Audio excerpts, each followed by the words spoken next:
Hi అండి, welcome to my channel. Palak paneer curry అండి. Restaurant స్టైల్లో ఇంట్లోనే ఈజీగా చేసుకోవచ్చండి. రోటీ, చపాతీ, పుల్కాకి చాలా టేస్టీగా ఉంటుందండి. చూసారు కదా ఎంత బాగుందో కదండి. ఈ కర్రీ ఎలా చేసుకోవాలో చూడాలనుకుంటే నా వీడియోని స్కిప్ చేయకుండా చూడండి. ఒక కట్ట పాలకూర తీసి ఇలా కట్ చేసుకోండి. ఈ అంచులు తీసేసి ఇప్పుడు శుభ్రంగా కడుక్కొని ఒకసారి మళ్ళీ సన్నగా ముక్కలు కట్ చేసుకోండి. అలాగే స్టవ్ మీద ఒక గిన్నెలో ఒక గ్లాస్ వేడి నీళ్ళు మరిగించండి. ఈ కట్ చేసుకునే లోపల వేడి నీళ్ళు మరిగే లోపల కట్ చేసి మరుగుతున్న వేడి నీళ్ళు వేసుకోండి. చాలా బాగుంటుందండి, టేస్టీగా. బగారా రైస్లో కూడా బాగుంటుంది. ఒట్టి చపాతీకి కాదు, రోటీకి కాదు, బగారా రైస్ కూడా చాలా బాగుంటుందండి. ఇలా పాలకూర వేసినాక ఒక్క ఉడికి రానియండి. ఒక్కసారి అలా ఉడికినిచ్చి ఇలా ప్లేట్లోకి తీసి మిక్సీకి వేసుకుంటే చల్లారనివ్వండి. ప్లేట్లో వేసుకుని ఇప్పుడు అలాగే కారానికి తగ్గట్టుగా మరి పాలకూరలో కారం ఎక్కువ వేయకూడదండి. పాలక్ పన్నీర్లో ఒక 4 పచ్చిమిర్చి వేసి చల్లారనివ్వండి. ఇంతలో పన్నీర్ మనం మంచిగా స్క్వేర్ షేప్లో కట్ చేసుకుందామండి. నేనైతే 200 ml పన్నీర్ తీసుకున్నాను. ఇంట్లో కూడా చేసుకోవచ్చు పన్నీర్ ఈజీగా. బయట నుంచి కూడా రెడీమేడ్ తెచ్చుకోవచ్చండి. నేనైతే ఇప్పుడు ప్రస్తుతానికి రెడీమేడ్ తెచ్చుకున్నానండి. ఇలా కట్ చేసి పక్కన పెట్టుకోండి. ఇప్పుడు స్టవ్ వెలిగించి 2 మీడియం సైజ్ ఉల్లిపాయలు సన్నగా కట్ చేసి పెట్టుకోండి. ఇలా ఆయిల్ వేడెక్కినాక ఉల్లిపాయలు కూడా వేసి వేయించుకోండి. ఉల్లిపాయలు తొందరగా మగ్గాలంటే కూరకు సరిపడా సాల్ట్ వేసుకోవాలండి. పాలకూర చేసినప్పుడు సాల్ట్ తక్కువ వేసుకోవాలి. పాలకూరలో కూడా సాల్ట్ ఉంటుందండి.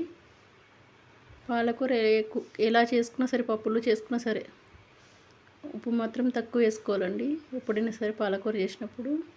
చూసారు కదా, ఉల్లిపాయలు ఇలా గోల్డెన్ బ్రౌన్ కలర్ వచ్చేదాకా వేయించుకున్నాక ఒక హాఫ్ స్పూన్ అల్లం వెల్లుల్లి పేస్ట్ అండి. ఉల్లిపాయలు మాత్రం కంపల్సరీ గోల్డెన్ బ్రౌన్ కలర్ రావాలండి, లేకపోతే కర్రీ తినేటప్పుడు కసగసని తగులుతాయండి.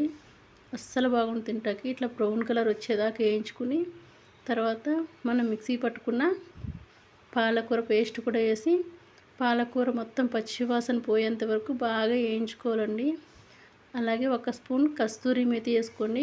కంపల్సరీ వేసుకోవాలండి కస్తూరి మేతి. చాలా టేస్ట్ ఉంటుంది కర్రీ టేస్ట్ మొత్తం దీంతోనే వస్తుందండి, అందుకే కంపల్సరీ వేసుకోవాలి. అలాగే ఒక హాఫ్ స్పూన్ బటర్ కూడా వేసుకోండి. బటర్ లేకపోతే ఒక స్పూన్ నెయ్యి వేసుకోండి.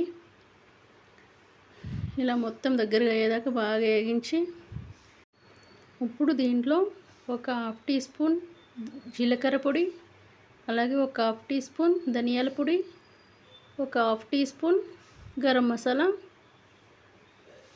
ఒక హాఫ్ టీ స్పూన్ చిటికెడంత పసుపు, అలాగే ఒక హాఫ్ టీ స్పూన్ కారం అండి. మనం పచ్చిమిర్చి వేసాం కదా, దీంట్లో కారం ఎక్కువ వేయకూడదు, లైట్ కారమే ఉండాలండి. పన్నీర్ పాలక్ కర్రీ లైట్గా కొంచెం కారం వేసుకోండి. కారం వేసుకోకపోయినా ఏం కాదు, ఆల్రెడీ పచ్చిమిర్చి వేసాం కాబట్టి మనం. ఈ మసాలాలు ఇవన్నీ బాగా వేయించి బాగా దగ్గరికి అయ్యేదాకా ఇప్పుడు మనం ముందుగా మిక్సీ పట్టుకున్నాం కదండి, దాంట్లో కొంచెం వాటర్ వేసి గిన్నెలు వేసుకుని మొత్తం కర్రీలు వేసుకోండి. ఒక చిన్న టీ కప్స్తో 2 కప్పులు అనుకోండి వాటర్. బాగా పాలకూర మూత పెట్టి మంచిగా ఆయిల్ పైకి తేలేంత వరకు ఉడికించుకోండి. ఇలా ఉడికినప్పుడు మూత తీసి ఒకసారి కలిపి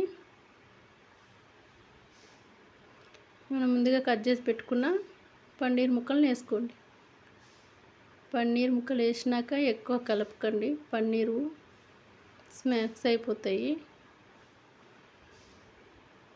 ఇలా కలుపుకొని మళ్ళీ ఒకసారి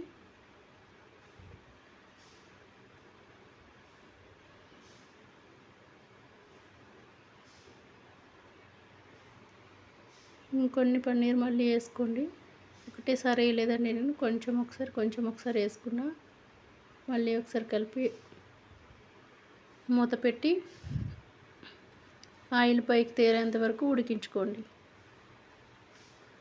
ఇప్పుడు చూసారు కదా, ఇలా ఉడికిన తర్వాత మంచిగా కలుపుకొని ఇప్పుడు ఫ్రెష్ క్రీమ్ వేసుకోండి. ఫ్రెష్ క్రీమ్ వేయటం వల్ల కర్రీ టేస్ట్ వస్తుందండి. ఈ ఫ్రెష్ క్రీమ్ అనేది ప్రతి ఒక్కరి ఇంట్లో ఉంటుందండి. అదేనండి పాల మీద మీగడండి. ఒక గిన్నెలోకి తీసుకుని మంచిగా కలుపుకొని ఇలా వేసుకుంటే అంతే అండి, home made fresh cream ready అయిపోతుంది. మనం బయట కొనే అవసరం లేదండి, ఎవరింట్లో అయినా ఉంటుంది. అంతే అండి. ఫ్రెష్ క్రీమ్ వేసిన తర్వాత కలిపి స్టవ్ ఆఫ్ చేసుకుని సర్వ్ చేసుకోవటమేనండి. ఎంతో టేస్టీ పాలక్ పన్నీర్ కర్రీ చపాతీ, రోటీ, పుల్కాకి చాలా బాగుంటుందండి. నేను అయితే చపాతీలో ట్రై చేశాను. మీరు కూడా ఎలా ఉందో ఒకసారి ట్రై చేసి కామెంట్ చేయండి. నా వీడియో నచ్చినట్టయితే లైక్ చేయండి. నా ఛానల్ని సబ్స్క్రైబ్ చేయండి. బాయ్ అండి.